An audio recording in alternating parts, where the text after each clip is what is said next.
হাসিনা বিদ্যুৎ চুক্তি করেছিলেন ভারতের একটি প্রাইভেট কোম্পানির সাথে।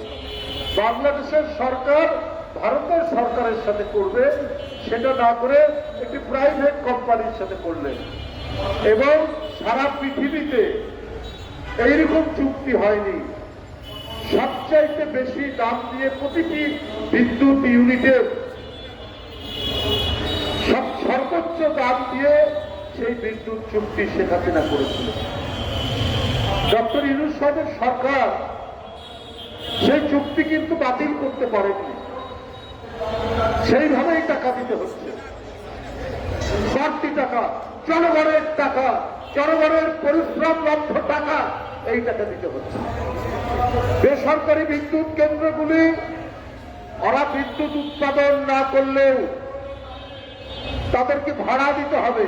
এই টাকা ধনপুর থেকে আপনারা সরকারকে দিতে হয়।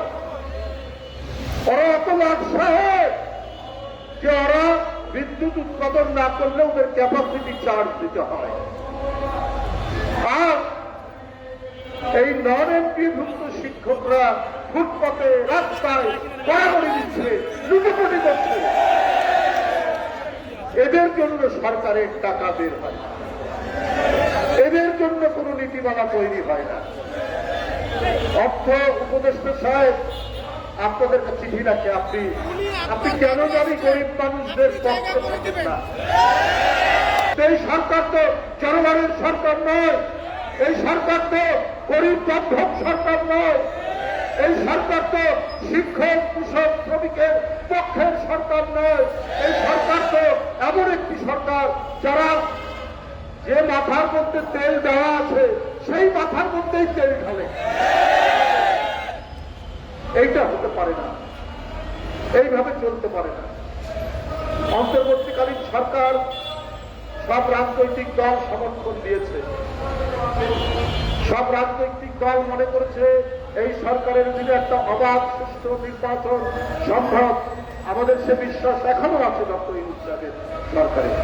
কিন্তু আপনার অন্যান্য উপদেষ্টারা জনগণের স্বার্থে, জনগণের চিন্তার সাথে তাল মিলিয়ে তারা কাজ করছেন।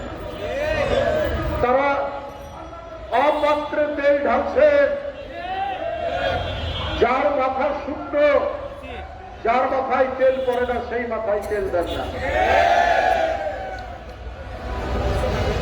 এইটা কোন কার্যকর সরকারের কাজ হতে পারে না।